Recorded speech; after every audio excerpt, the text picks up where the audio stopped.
Men canonically have lower pain tolerances. Canonically! I love that! The scientists have made it canon. The scientists made it canon. It's not just a headcanon anymore, guys. Check it out. Men are canonically lower tolerance Women to have pain. higher pain tolerances.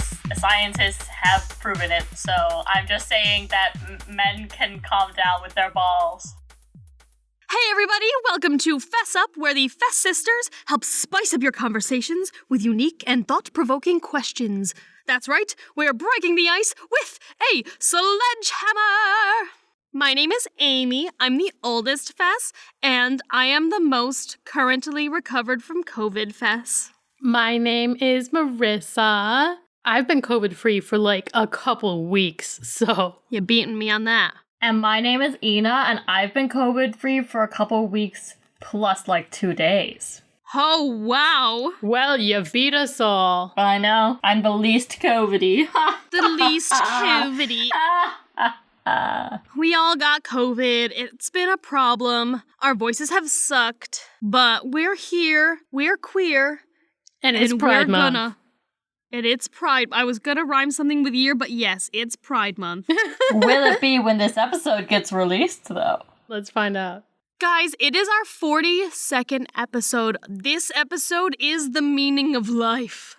Life, the universe, and everything is this episode. So, pay attention. This is the meaning of life. You went to a completely different meaning of life. But yes, it's the meaning of life in this episode. So pay attention. We're going to get into that, I'm sure.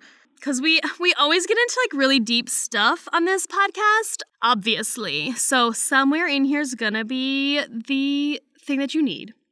And I'm going to give you a hint. That thing you need for life, the universe, and everything to make it all make sense is just the episode number. It is 42. So long, and thanks for all the fish. Maybe this episode itself is just that good.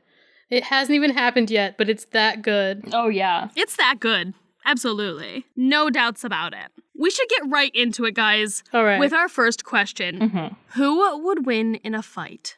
Stuart Little or Remy from Ratatouille? Remy, he's a street rat. Like Aladdin. Yeah, and Stuart Little is like a little pet mouse. He's not even a wild mouse. Yeah, he's an orphan boy. You're right. I think he technically is also albino. Yeah. So wouldn't the sun hurt him? Yeah, he's got bad vision. Remy can control people. Well, here's the thing. Maybe that is a rat-specific power. What if they could take over one of the other characters from their movie as a mecha fighter body? What are those things called?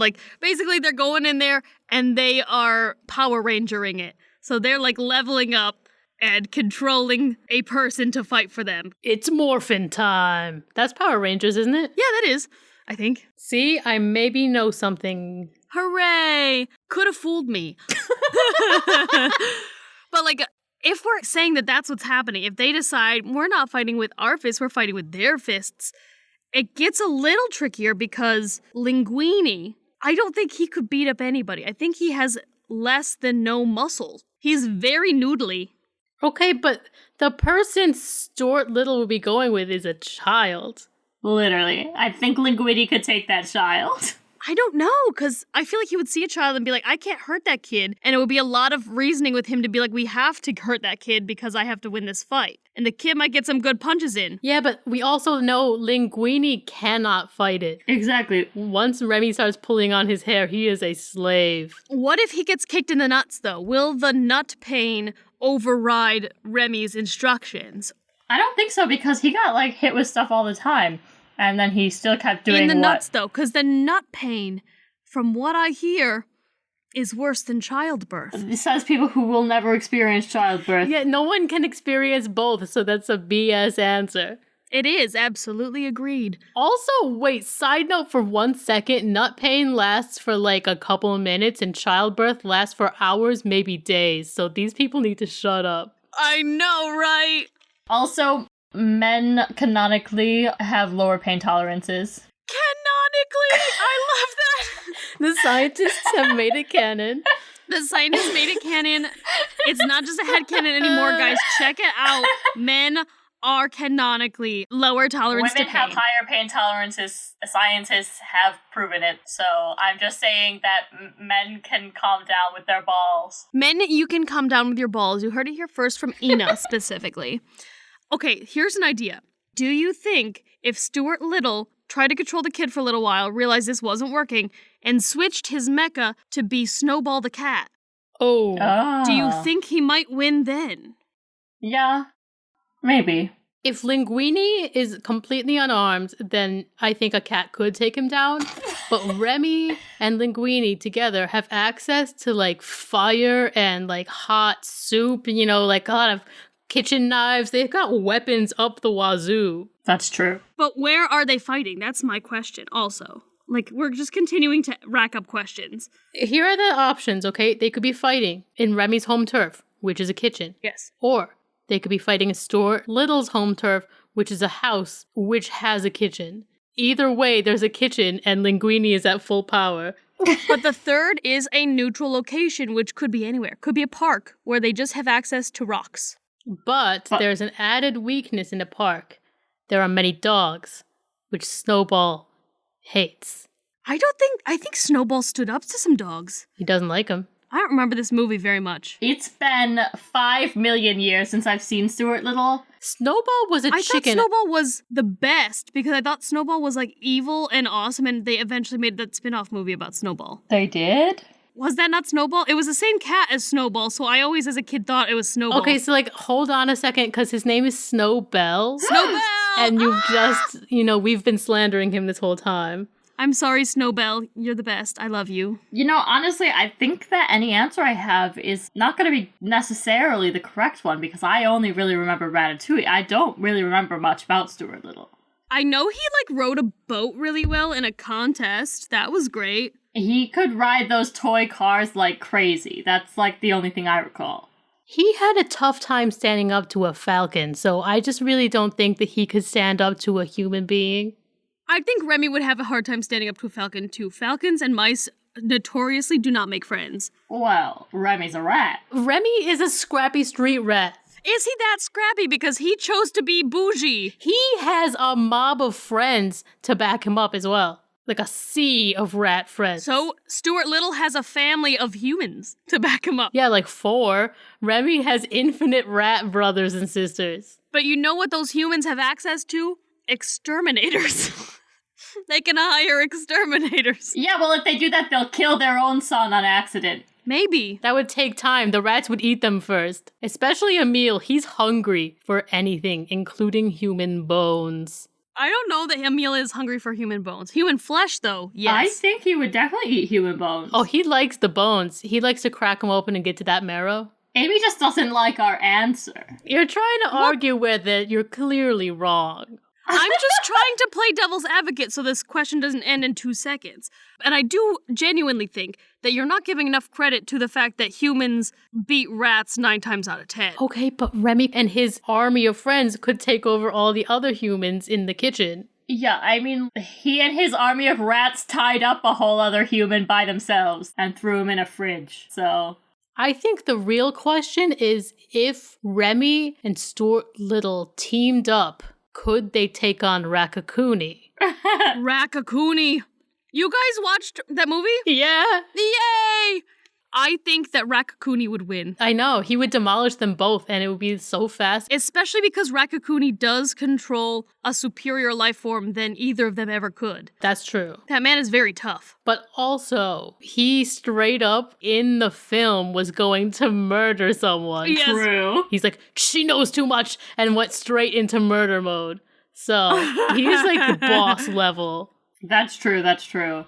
Rakakuni has already killed, so he's not afraid to kill. Rakakuni has already killed! Oh my god! Just that quote out of context. Rakakuni has already killed. He's not afraid to kill again. Exactly. Stuart is a child. I don't think Stuart or Remy have it in them to actually kill. Here's another thing, though. Let's just take a look at the voice actors of these characters, okay? Because Stuart Little, was he not Michael J. Fox? Sounds about right.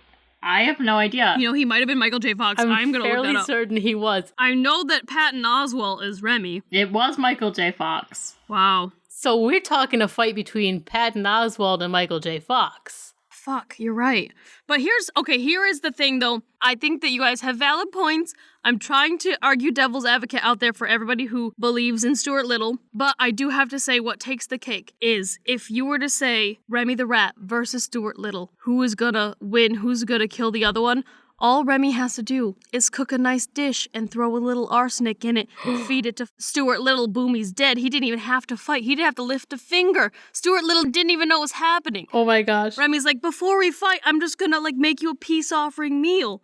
And then he's dead because Stuart Little is too trusting and Remy the Rat can cook. Oh my gosh. That's where I rest my case on that one. That's evil. I'm just saying, if it was to the death, I think that Remy could Play dirty. I think he could play dirty, but not in the, directly killing way. But I do think that he could poison some food, but still make it taste bomb as hell. That's a great last meal you just had there, Stuart Little. Dudes. What?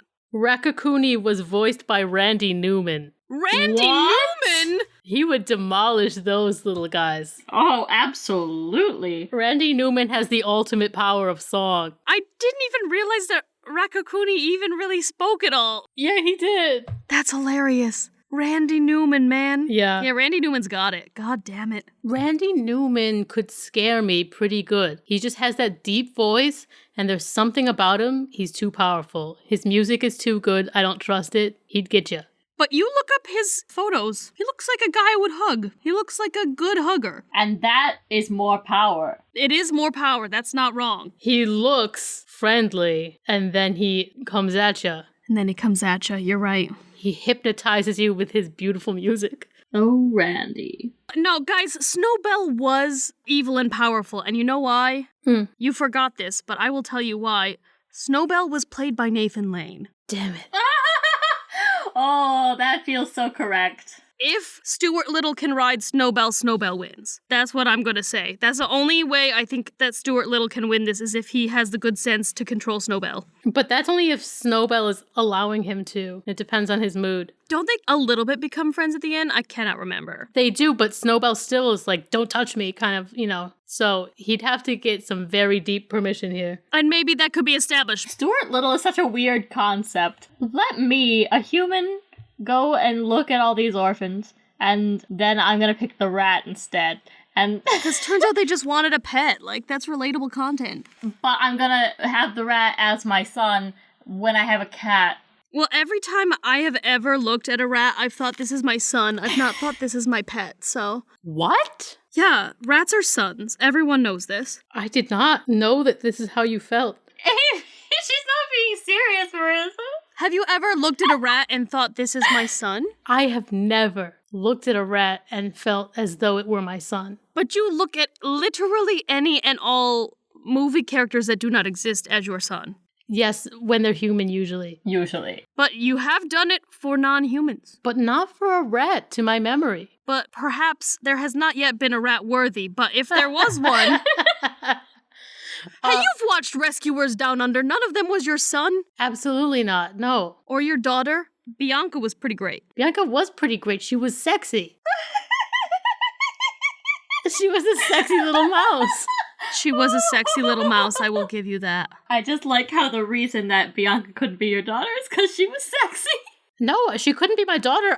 As a child, I felt some sort of strange attraction to her. I can't explain that to you. I think if a rat were to be my son, it would be like a pet rat. So it has brown spots. And his name would have to be something really adorable, like Fife. Fife? Fife? Like Fievel? No, not Fievel. Fievel goes west? Not Fievel. Your son, Fievel, goes west, Fievel? Absolutely not. I hate those movies. Don't even bring that into this. An American Tale can hike it away from me. There's one good song in them, though, and you can't deny that. What is it? I think it's a Somewhere Out There one. It's a very sad one. It's a cute song. Oh, somewhere out there. Yeah. Okay. It's like giving very West Side Story, but not quite ripping it off, Yeah. Like changing it just enough where it's just the essence of West Side Story. But also children's lullaby. You're right. Anyway, I do think that we've solved that one. I feel like we didn't really come to a conclusive answer because there's too many variables. I think that we've come to a different answer depending on most variables they would come up with. We've covered a bunch of scenarios, We have. but there's no one answer. This is a point in a multiverse with many branches. It is. And until Remy and Stuart Little actually decide to act upon their obvious beef with one another, we will never know for sure. It's a good point. How about a bit? A bit. A bit? A bit. A bit. This bit is called Stack 'em Up. Stack 'em up. Ooh. And in this bit, we take a group of roughly 10 of something and we rank them 1 to 10 on a particular subject. All right. We must agree on the ranking and fight it out when necessary. All right. And our subject is going to be the least to most likely to be an axe murderer, where 10 is least likely and 1 is most likely. And the group that we will be stacking up is our famous Fess crushes throughout history. Okay, well, first we gotta list the 10 so we know. Exactly. So we must first pick the 10 crushes. I already know the 3 that you're gonna need on here from my side, at least. Everyone knows. It's very famous. Emerald, Nicolas Cage, and Thomas Jefferson. Why was I this way as a child? I will never know, but here we are. Tom Holland is going on there. 2 Toms up here. We got Anne Hathaway for sure, because she's powerful. Orlando Bloom. Orlando Bloom, yes. And before you guys are like, oh, that's such a normal crush to have, I want you guys to all know at 9 years old, I began my obsession with him that lasted at least 6 years. And I collected like 8 posters of him that I had hanging up in my room and a blanket. So it was not normal. Are there any Orlando Bloom posters that still remain? I have most of them still packed up somewhere, yeah. Ah, but they're not hanging in your room anymore. I think I finally found the willpower to tear down the one that was taped to my door for like years. Like the other month, because I was doing a room clean. I was like, why do I still have this? And I chucked it. That's amazing. Well, I don't know if either of you remember this crush that I had, but every time we played Life as children, I was like, I'm gonna marry Ryan Seacrest, so. Oh, yeah. You did love Ryan Seacrest. Who's going on here? I don't know why you loved Ryan Seacrest so much. I liked American Idol, what can I say? But did you like American Idol, and that's why you like Ryan Seacrest, or did you like Ryan Seacrest, and that's why you liked American Idol? I mean, to be honest, I think it was I liked American Idol, so I liked Ryan Seacrest. He has a good smile. I understand. Especially when we were kids while you were watching, he was still in that young, glowing Hollywood host era. You're right, yes, he was. Can I put another one of mine on there that's less brought up and slightly more normal? I guess. Padme Amidala? Yes. Because that one was always big for me. That was. You were very into that. If we have one more for Marissa and one more for Karina, that will complete our 10. Yeah. Yeah, well, see, the thing is, I didn't have a lot of childhood crushes. We can add another one of my weird ones. No, we can add my biggest shame. Add your biggest shame. That's what we want to see. I am absolutely mortified about it, you guys. And I know Amy has 3 embarrassing ones up there, but I'm still like telling you guys this right now is crushing me. But as a young, very confused pansexual girl who was very attracted to androgynous people, I had an enormous crush on Kurt from Glee. Ah, yeah, Kurt from Glee. I forgot about Kurt that. Hummel. Amazing. You know what's funny is like I really thought that we might have a problem deciding who is most likely to be an axe murderer, but it's now making me think that it's gonna be a fight for who's least likely at this point. Do you guys even remember any of my crushes? Because I don't. I only had crush on real life people. Ina, you have to have a weird crush in there. What weird crush did you have? There's gotta be something you're embarrassed about. I think I might have had a crush on Lindsay Lohan in The Parent Trap. That seems accurate to me. Because I watched that movie way too much. Which one, though? Was it both? I think I liked Annie more than Hallie. Poor Hallie. I always liked Hallie better. It's because Annie was British. You like the accent, Marissa likes personality. Yes, because Hallie was where the personality was at, yo. Yeah, but you know me, I was all into Mary Sue's. You just like women named Annie. That's it. Anne Hathaway and Annie from The Parent Trap. What's Annie's last name? The internet says it's James. James? What a lame last name they had. Apparently her full name was Brianna Noelle Annie James. What? I just vomited in my mouth a lot. What? Disgusting. Yeah, so Annie comes from Brianna. Maybe they pronounce it Brianna or something. Brianny. Brianny. So, this is our list for those playing along at home. If you want to pause here and make your own list and see if it compares to ours at the end, that'd be hilarious. Send it to us. Here we go. This is the pool we're pulling from. We got Emerald Lagasse, Nicolas Cage, Thomas Jefferson, Padme Amidala, Tom Holland, Orlando Bloom, Kurt Hummel, Anne Hathaway, Ryan Seacrest, and Annie James. All right. So we're going to start with least likely to be an axe murderer, unless you want to go in the other direction to most likely and work down. No, we gotta start out with the easy ones and then get into fights, because if we start out with fights, we're gonna be tired. Mm-hmm. Fair. I feel like it's got to be Kurt Hummel at the bottom. As least likely? Least likely. Kurt Hummel. Yeah, he doesn't have the guts. He doesn't have the guts. He would sing out his feelings. He would sing an axe murderer song and then be like, I need to get into character. And there's a plot line where he like tries to kill a man and he can't. So he goes to like a watermelon instead to see what the blood spatter would be like. And then even that makes him freak out and he like is upset that he messed up his clothing. And or he would sing an axe murderer song at school to hype himself up, and then he would get arrested by security because he's a threat. His career will be over before he started axe murdering. Out here like singing pumped up kicks in a fucking school, and they're like, this is a red flag for the Glee Club.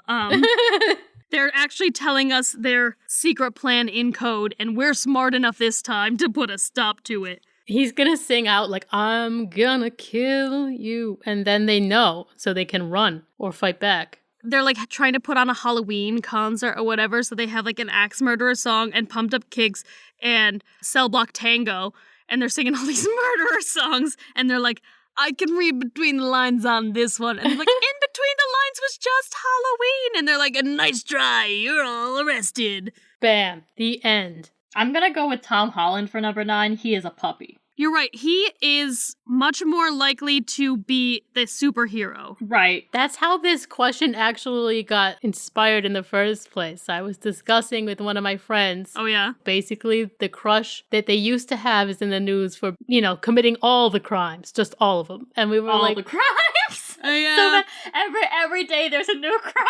And my friend knows how much I love Tom Holland. They're like, well, at least we know Tom Holland will never be a murderer. And I was like, unless that's what he wants us to think.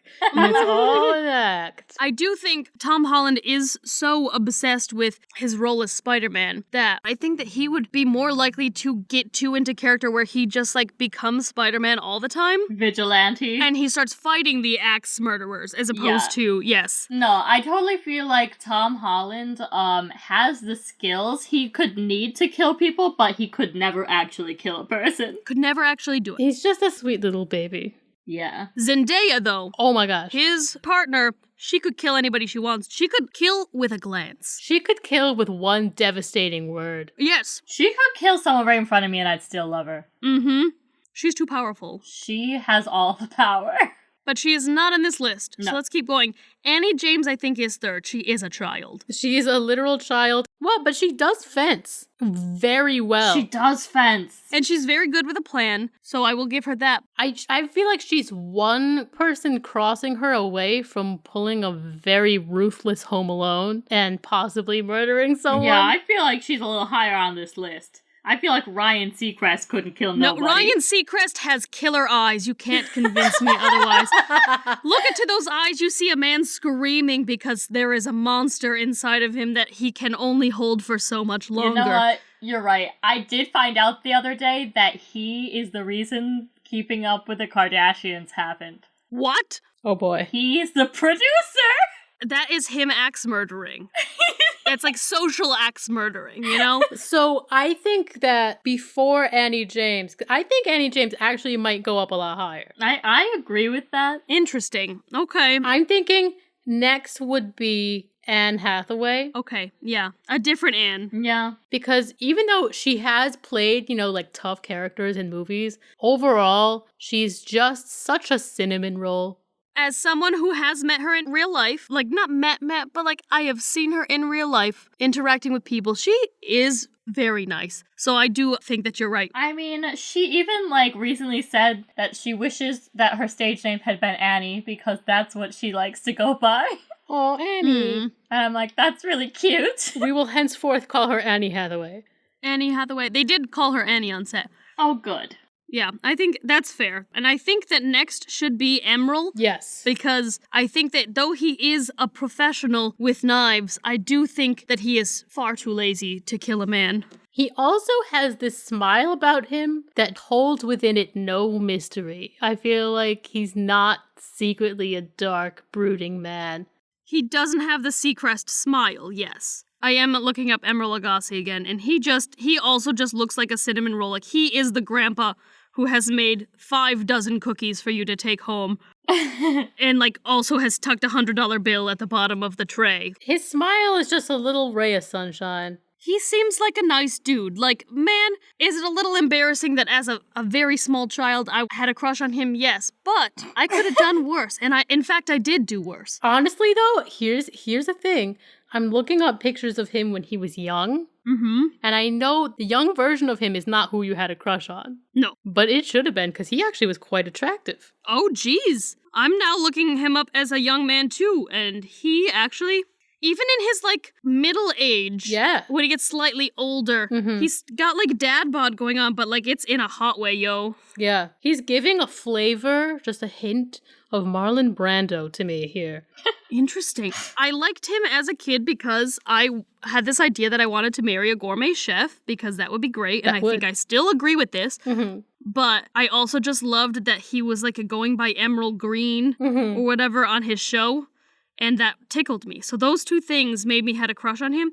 But, like, looking at him, I'm like, damn, if I, like, had more of a sense of, like, human attractiveness at that age, I think that I could have, actually meant it. He is cute when he was younger. Yeah, maybe. Well, I think that next is Orlando Bloom. No. Really? Because I think he's secretly ruthless.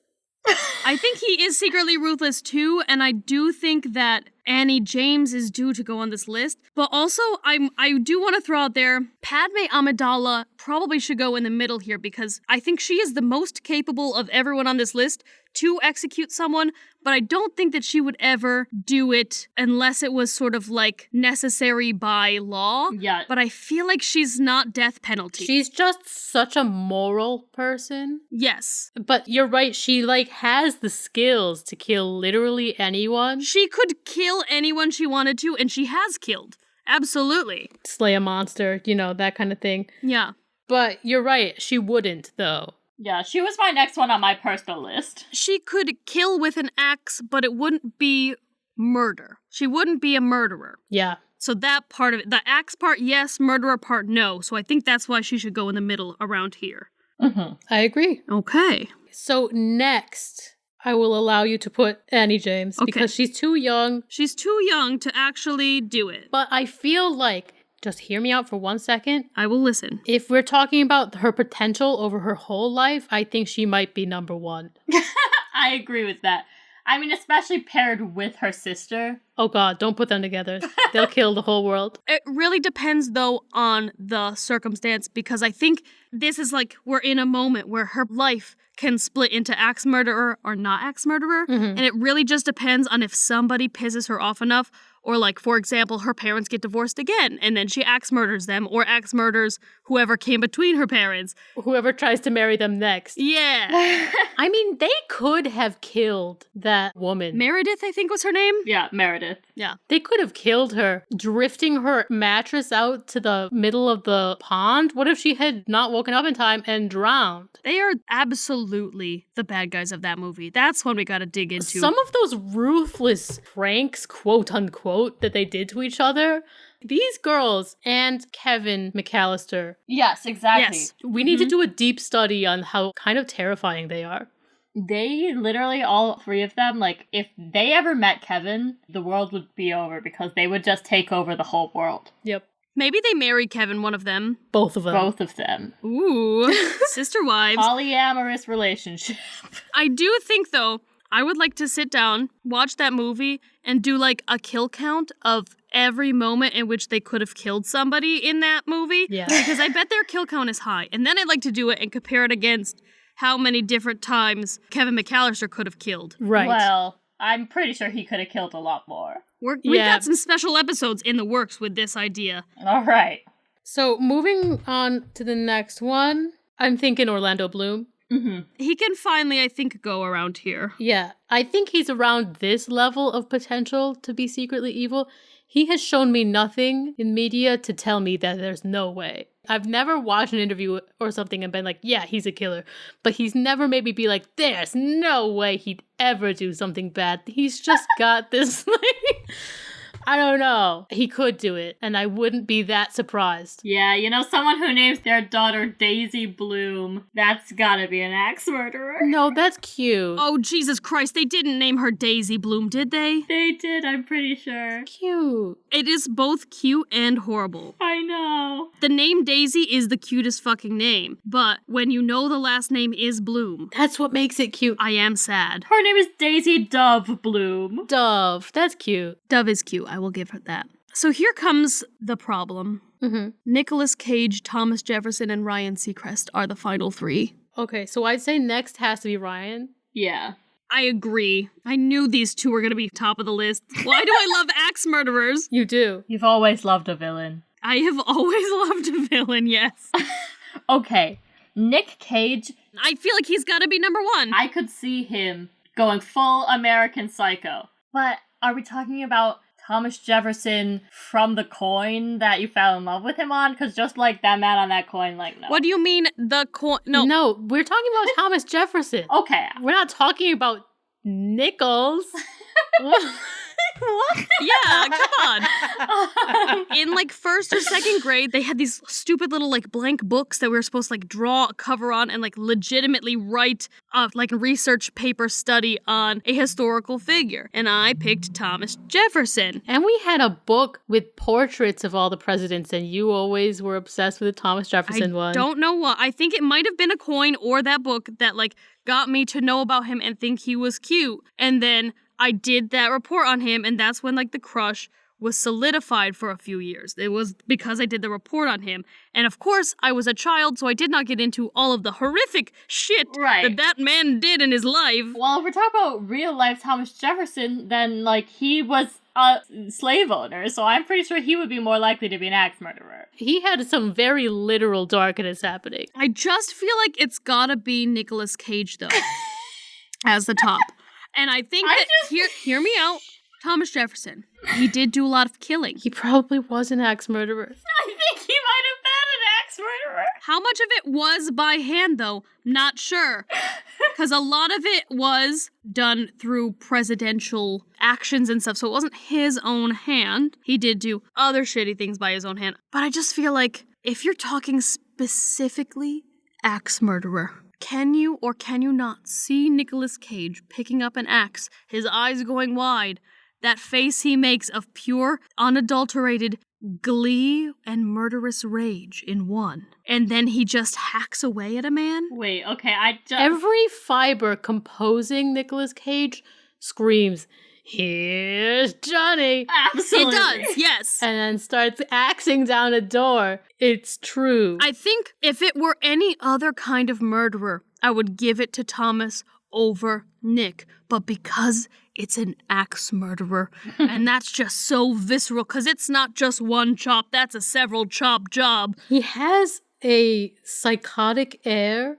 He really does. Like, any minute now, he's going to snap, and I don't know what minute that will be, but I know it's coming. He's coming for us because we've said this.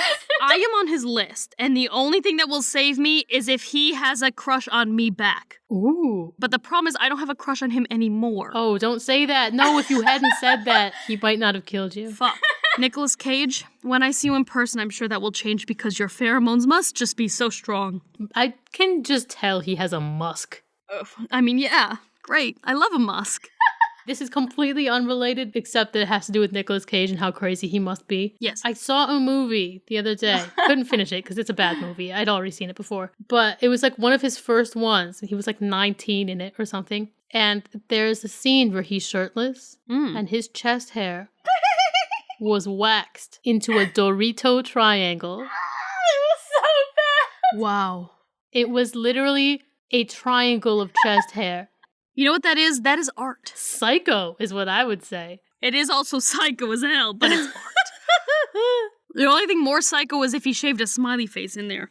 You know what? I forgot that my pillowcase is Nicolas Cage, shirtless. Look at him. You can look at him right now. Yeah, I am currently looking at him, and I do have to say that he does not, in the pillowcase picture, have triangle chest hair, so at least he didn't always have that. Sometimes he shaves. This is good news for me when he comes to murder me and I have to try to seduce him instead. But I will say, I did watch a movie that he did semi-recently, like during COVID maybe even, called Willy's Wonderland. Oh, right. I heard of this. It is essentially the plot of Five Nights at Freddy's, where this man is hired to go to this abandoned animatronics factory. The people bringing him there know that they will kill him, and they want him to kill him because the blood will, like, be a sacrifice to whatever gods possess these fucking animatronics or whatever. So, like, they're hoping he dies, and instead, while all these other weird teenagers who somehow end up at this place all die, he, in fact, is absolutely destroying and ripping limb from limb all of these fucking animatronics. And I will tell you, it is the most fucking strange movie we'll ever watch because he does not have a single line in the entire film. What?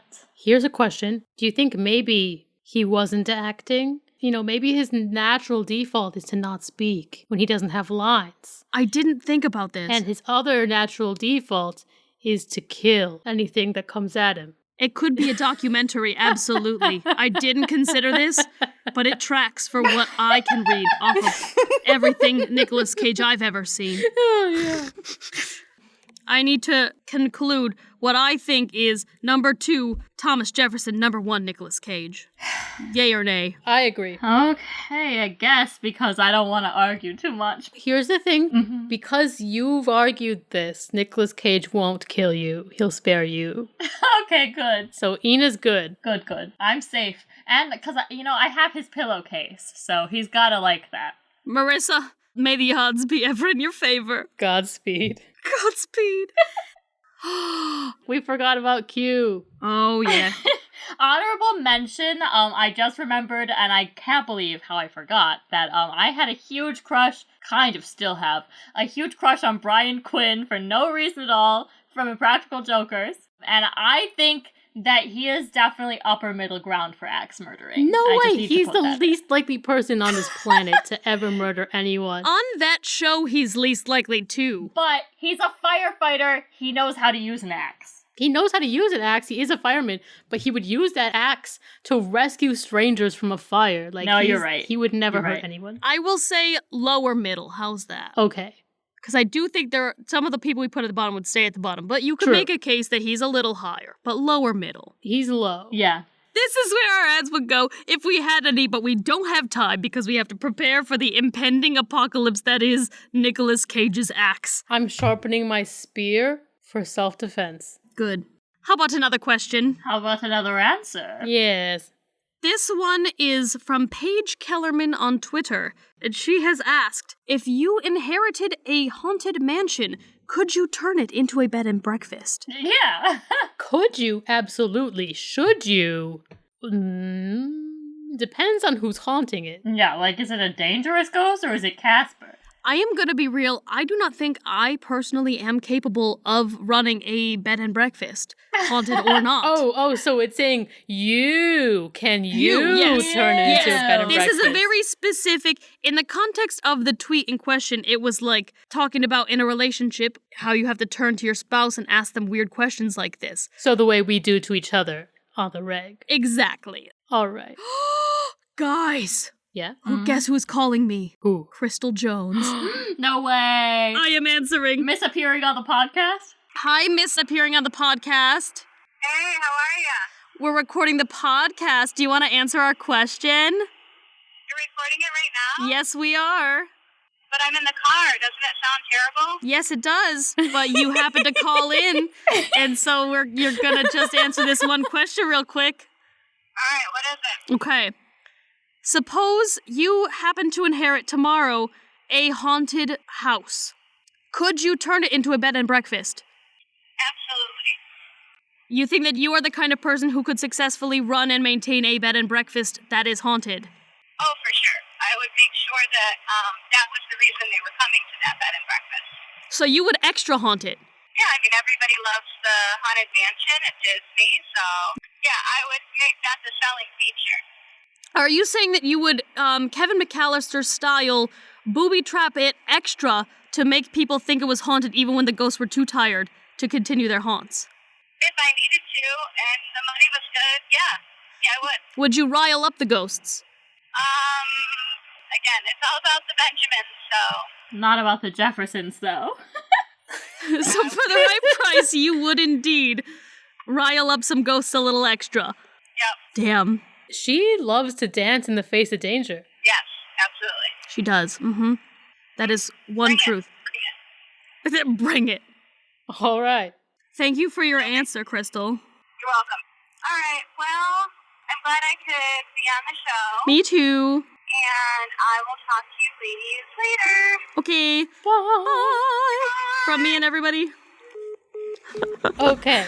So, That was wild. For once, she called us. that's crazy. That's an honor. It's a special occasion. She called Amy specifically. She never calls me. Come on, Crystal. Well, we just hung out with her. True. Yeah, she didn't see me. Yeah, I've thought about it while she was answering. Yes. I'm not afraid of ghosts or the dark. We actually live with a poltergeist in our house. It moves shit around and makes a lot of random noises. I'm not afraid of them. They could startle me, but like I'm definitely not about to like back down from this challenge. I think my main issue would be the actual running and maintaining of a bed and breakfast. Yeah, I was gonna say, I agree. If I could get the ghosts to do that part for me, Yeah. if I can somehow incentivize them, I don't know what ghosts want.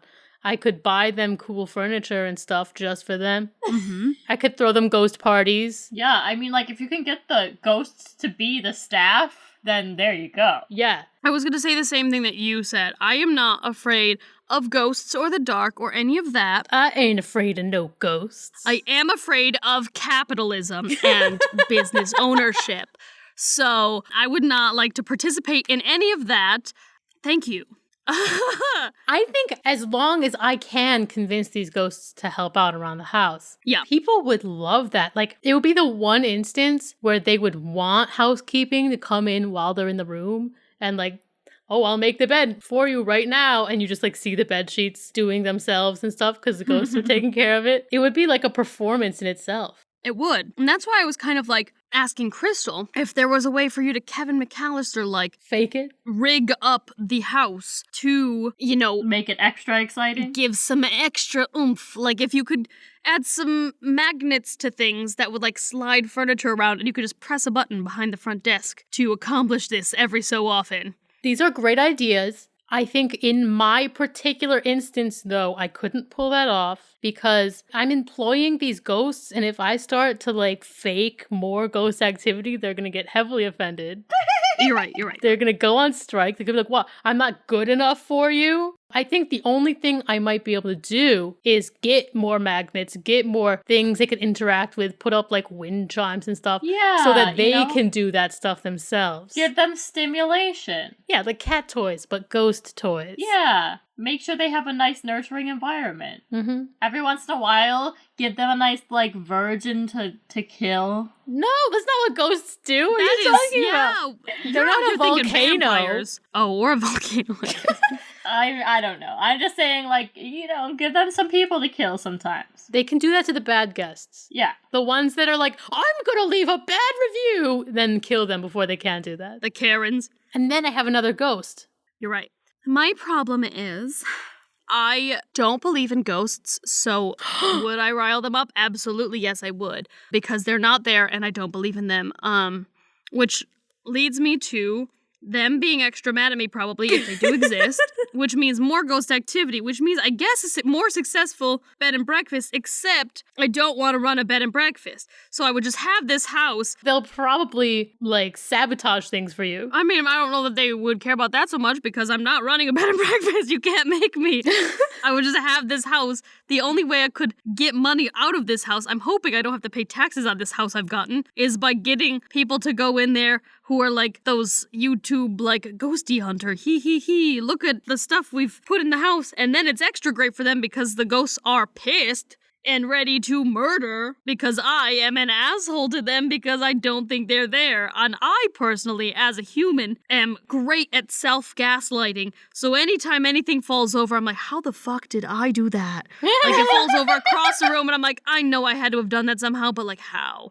Something goes missing, I'm like, I just forgot where I put it again, didn't I? Fuck. Like, a fucking knife throws at my head, and I'm just like, geez, is this floorboard wiggly? Did it just launch a knife out here? Like, I will do anything in my power to convince myself it was not a ghost. It was, in fact, my own error. Yeah. You do commit a lot of errors. I really do. What about you, Ina? Well, I have a lot less hubris than you two. I straight up think I would not be able to run a bed and breakfast. How many times have I said that I can't run a bed and breakfast and I do not wish to? I'm just, you didn't let me finish. You interrupt me. I'm sorry. I'm not gonna go saying I wouldn't be afraid of ghosts. I probably would be. Consider this, I wasn't lying. I know, I'm just saying you guys have hubris. That doesn't mean you don't think it's true. Oh! I'm saying that I don't necessarily know that I believe in ghosts, but I don't not believe in them either. I'm just like, who am I to say that they can't be real? I just don't think I've ever really encountered them. Anyway, I just think that I would be scared and I would inherit that house and then never go near it again. It would just sit there empty Yes! on a lot and collect dust. Like haunted houses are supposed to. People go in there because they're like, I hear it's haunted, he. They break through the fucking floor because it's rotted out from termite damage because you've never gone in there. Yes. Those casualties are on your hands for not maintaining the house. I think it's on their hands for trespassing. No, it's you. Okay. A good lawyer will make it your problem. You know, I wish that I had a more fun answer that I could, like, get the ghosts to work for me or whatever, but I know myself too well. I if this were really something that happened for me, I don't think I'd be able to do it. Look, I just have to say, if all of us were to try to run a bed and breakfast out of a haunted house, Crystal would have the most successful one. Well, yeah, she's the best at the home stuff. I don't know how to do a home. Are you saying my ghosts are bad at housekeeping? They could be. Oh. They didn't sign up for this, for all of their afterlives. They can quit if they want. Where will they go? Well, they'll have to hang out. Guess what, guys? What? What? It's time for... What two are you? Ooh! What two board games are you? Not to be confused with what we did a few weeks back, which was what two childhood games are you? These are specifically board games, specifically meant to be played by adults and with adults. So you can't do a children's board game? I mean, I guess if there's a children's board game, but we did say a lot of children's board games already. Well, Amy's Cards Against Humanity, that's what she wants. Why would you say it like that when it's so obviously true, but you tried to make it sound like it wasn't? Well, no, I mean, it's true. I'm just saying she wants adult games. She's getting her adult game. I know that's what she wants. Oh, I see. But it's true. She is Cards Against Humanity. I'm just trying to make a distinction so we're not saying elephant again, you know? That's not even a board or like game. Kerplunk. Also not a board game. I mean, Cards Against Humanity is technically not a board game. I'm bored. I'll play the game. But it's not. Anyway, I will allow Cards Against Humanity because I'm just thinking you're getting together with a bunch of buddies as an adult. You're like, let's play a board game. You look in your closet. We're listing who we are based on what's in the closet, kind of It's a deal. game night. Amy is Cards Against Humanity. Amy loves all things foul. I do. She loves to rile up and offend her own family. Like now. She likes to disagree with people. Absolutely. She likes to swear. I love to She swear. likes anything sexual. I love sex. She likes rewarding crude, funny behaviors. Yes, I do. Absolutely. Encouraging people to be their worst selves. Absolutely. And she is very against humanity, so. Yeah. I'm against capitalism. Well, she's not Monopoly, Absolutely not. so. Yeah, fuck Monopoly. That game is trash. It is. Yeah, I mean, I feel like I could just go on saying all the things that Amy is in Cards Against Humanity, but I think you just play the game and you'll understand. You're right. I think the thing about Cards Against Humanity that is also me, it is supremely random. And I do feel like a lot of, honestly, all of our humor, but especially my humor, since we're talking about me right now, is based off of randomness plus mind in the gutterness mixed together. Yeah. So, like, what's the most random, dirty, gross thing I can think to say right now? That's what's coming out of my mouth. I have one for Ina. Please. Apples to apples. Aww. Because it's literally the same game, only it's not crude, but it still has that random humor, but it's not dirty unless you like really try really hard and have the right cards. Yes. But like it's not gonna have anything explicit in there. Yes. It's a friendlier game, Mm-hmm. but it's still just as fun and goofy. It was technically the OG. Because of Apples to Apples, Cards Against Humanity was able to come out. Exactly. Not that Ina's the OG, though, because she's the last of us, but you know. Right. But she's a classic type of person, you know. I am an original. And also, you know, it's a game that everyone loved to play in school and stuff. It just has those innocent vibes. I feel like no further explanation needed on that. I agree. Marissa's Telestrations. Ooh, yeah. Because it can be dirty, but it also can be regular. Yes. Marissa is not always the best at communication. A lot of the time, she will just say, but a boof, until you, like, try, and then you have to ask her 5 million times what she wants. You also do that. I know, I'm just, but is it not something you do? We learned it from our dad. Our dad started that. Yeah, essentially, we'll speak in gibberish and have to interpret what each other is saying. But it is something that Marissa does. I do it too. I but- also do love to be hyperbolic and Yes. therefore exaggerate all my stories into Yeah. a shape that's possibly unlike what the truth is. Yes. Plus art. Art is heavy on this one. Absolutely. Marissa loves art. She is an artist. And it usually ends up random and goofy too. It does end up random and goofy. She is very talented, and while you don't have to be talented to play Telestrations, typically only people who enjoy drawing, even if it's just for funny, want to play that game. True. Mm-hmm. So, the people who are like, I am not an artist, I suck at art and drawing, even when you're like, it's better if you're bad, they're like, I don't want to play it if it's drawing. And you're like, you suck as a person. Literally, I'm like, well, guess how much fun you are? None. Telestrations were perfect. That's absolutely Marissa. All right.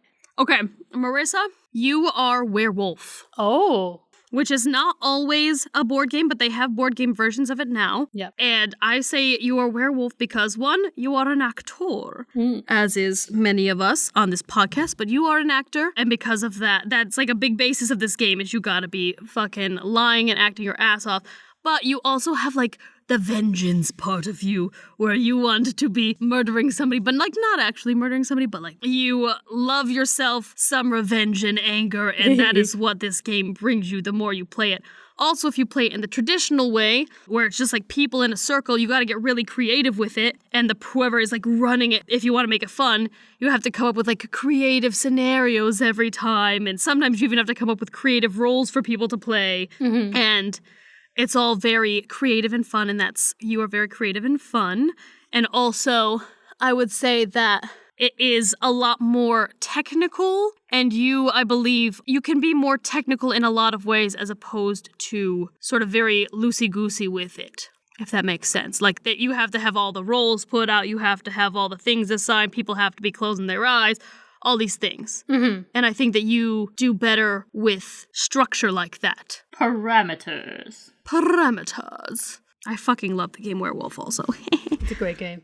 Thank you. You're welcome. I think this is going to sound super basic, but like, Ina is the game of life. Oh, that's my favorite game. The Game of Life is my favorite, so I am very happy. Ina is the game of life because she's a writer. She's always thinking about, different stories, especially based off of her own life. Mm-hmm. And, even as kids, we've always loved to play pretend. And so when the Fesses play the game of life, we're inventing a story as we go. We're not just like, okay, and now I have a husband. We're like, I am marrying Ryan Seacrest, as we talked about earlier. Yeah. And then you land in a child space. You're like, her name is Tiffany. And, we make a whole thing happening. Yeah. Like, oh yeah, we bought this beach house in Malibu, Mm-hmm. We make it very elaborate. And that's very Ina. She likes stories. She likes pretend. And we really play that way. Mm-hmm. Absolutely. Also, it's just friendly and nice. Yeah. I think we may, though, be the only people who have ever played the game of life and someone ended up sobbing. Oh my god. And it was you who ended up sobbing. No, it wasn't. It was you. Because you didn't get the children. I thought I was the one stealing the children. I guess I No. forgot that story. No, it was me. Oh, you were stealing my children. Yeah, I well- knew somebody was stealing somebody's children. Right. Yeah. So what had happened was I accidentally landed on every single children's space. You had so many kids. You had to stack them. I had so many kids, I needed another car. It's too much. Oh my And god. Amy landed on 0 children's spaces, and she just, I was upset. she was so upset, she started to cry. Yeah, she threw a tantrum. She's like, you stole my children. It just became a hilarious joke that life was allowing us, where it was just like, and of course, Mercer lands on another child's. And at the certain point, you were rolling your eyes. You were like, pick up cards, and it's like, oopsie, you had another kid. Literally. And like, you shouldn't have even had one, but like, you got lucky from the deck too. It was like wild. Like, I don't think anyone's had a run like that where they got every single kid in the game you can get, but you did. It's basically statistically impossible, but it happened. So I feel like Amy is Betrayal at House on the Hill. I love that game. I don't think I've ever played that It's game. an excellent game. It's again with the storytelling because that game can go any number of ways story-wise. Yes. There's like 50 different outcomes or something. Exactly. And the board is never going to be the same twice. Like every time you play it, it's going to be a little different, which is similar to Amy, like she's always trying to keep it interesting. Keep it fresh. Again, I don't think you have to be making a whole story with it.